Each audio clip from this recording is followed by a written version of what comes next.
Hello all, big boss live அப்டேட்டுக்கு போகலாம். So big pass நேற்றே சொல்லியிருந்தாரு, ஒவ்வொரு டைம் பஸ்ஸர் அடிக்கும் போதும் யார் கேரக்டரை சரியாக ப்ளே பண்ணாமல் இருக்காங்களோ அவங்கள வந்து எலிமினேட் பண்ணிடுங்க இந்த கேமில் இருந்துன்னு சொல்லிட்டாங்க. ஸோ அதே மாதிரி பிக் பாஸ் வந்து அடித்தார் பஸ்ஸரு. ஸோ எல்லோரும் சொன்ன ஆப்ஷன், எல்லோரும்னா வந்து மாடர்ன் சினிமாவில் இருந்து விஜய் பார்வதி, கமருதீன், வியானா, ரம்யா, சாந்திரா இவங்கெல்லாம் வந்து எஃப்ஜே சொல்கிறாங்க. ஏன்னா எஃப்ஜே வந்து கேரக்டர்லேயே இல்லை. யூஸ்வலாக வந்து சிங்கிளாக டாஸ்க் கொடுத்தா நல்லா பண்ணுவார், ஆனால் இந்த மாதிரி குரூப் கேம் கொடுத்தா அவர் பண்ண மாட்டேன்றாரு சொல்லிட்டு வினோது சேர்த்து தான் வந்து நாமினேட் பண்ணியிருந்தார். ஸோ இதில் வந்து சபரி மட்டும் வினோது சொல்லியிருந்தார். இப்போ எஃப்ஜே வராரு. எஃப்ஜே வந்து விஜய் பார்வை சொல்கிறாங்க. ரீசன் என்னென்னா, அவங்க எந்த கேரக்டர் கொடுத்தாலும் கமருதீனை லவ் பண்ணுற ஒரு ஆங்கிளாக தான் வந்து கதை எடுத்துன்னு வராங்க.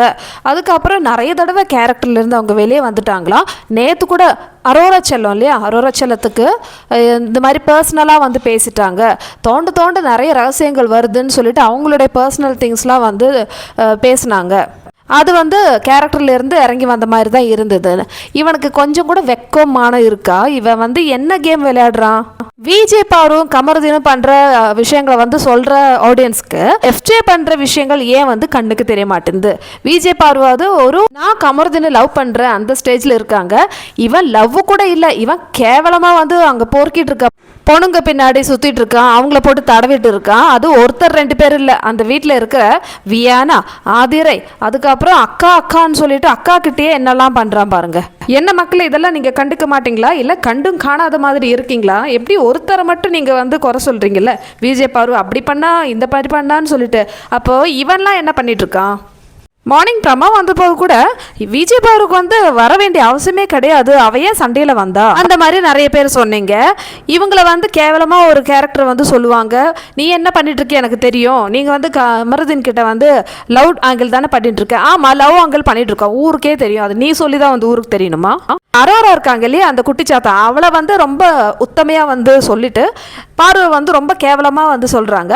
அப்போ அதெல்லாம் பார்த்துட்டு அந்த வீட்டில் இருக்கிற கேர்ள்ஸ், எஸ்பெஷலி திவ்யா, ஐயோ திவ்யா எங்கள் சந்திரமுகி, அவங்க வந்து வாயே திறக்கலையே. நேற்று பார்வை பார்த்து என்ன சொன்னாங்க? ஏய் பாரு, நீ வந்து உன்னை யாராவது இப்படி கேட்டால் நீ பொத்திட்டு இருப்பியான்னு கேட்டாங்கல்ல. இப்போ ஏன் மேடம் வந்து பொத்திட்டு இருக்காங்க? பேச வேண்டியதானே? ஏன்டா எஃப்ஜே, இது டாஸ்க்கு தானே, டாஸ்கில் யாரும் சரியாக பெர்ஃபார்ம் பண்ணல, அந்த ரீசன் மட்டும் சொல்லு, நீ எதுக்கு பர்சனலாக சொல்கிற? அடுத்தது கனி மேடம் வந்து சொன்னாங்க, நீங்கள் ஏன் சொல்லிட்டு இருக்கீங்க, தலைக்கிட்ட ஏன் சொல்லிட்டு இருக்கீங்க, பிக் பாஸ் தானே உட்கார சொன்னாருன்னு சொல்லிட்டு கனி வந்து எஃப்ஜேக்கு சப்போர்ட் பண்ணுற மாதிரி பேசுகிறாங்க. கனி ஆல்ரெடி சொல்லிட்டாங்க, எனக்கு வந்து இந்த மாதிரி பசங்களை தான் பிடிக்கும்னு சொல்லிட்டு. அப்போ எஃப்ஜேக்கு சப்போர்ட் தானே பண்ணுவாங்க. நீங்களே சொல்லுங்கள் மக்களே, பாரு வந்து கேரக்டரில் இல்லையா? மெஜாரிட்டி நான் வந்து சொல்ல, அவங்க எல்லா டைமும் கேரக்டரில் இருக்காங்கன்னு நான் சொல்ல.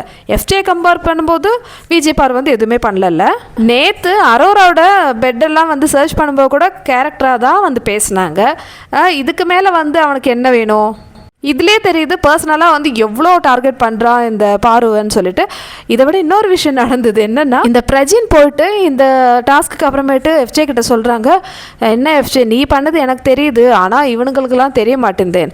எஃப்ஜே வந்து ஆடியன்ஸ் பார்த்துட்டு இருக்காங்க, நான் என்ன பண்ணேன்னு சொல்லிட்டு ஆடியன்ஸ் பார்த்துட்டு இருக்காங்க. ஆமாடா, நீங்கள் என்ன பண்ணீங்கன்னு சொல்லிட்டு ஆடியன்ஸ் வந்து வெளியே பார்த்துட்டு தான் இருக்காங்க, நாங்கள் எல்லாமே பார்த்துட்டு தான் இருக்கோம்.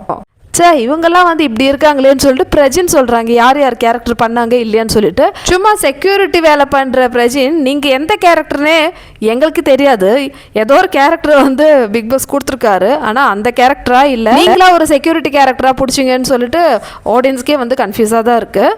ஸோ இவர் வந்து எஃப்ஜேக்கு வந்து சப்போர்ட் பண்ணுறாங்க மக்களே. இப்போ வந்து எஃப்ஜே அவரோட ட்ரெஸ் எல்லாம் வந்து பிக் பாஸ்க்கு கொடுக்கணும், ஏன்னா வந்து டாஸ்க்லேருந்து வெளியே போயிட்டார்ல.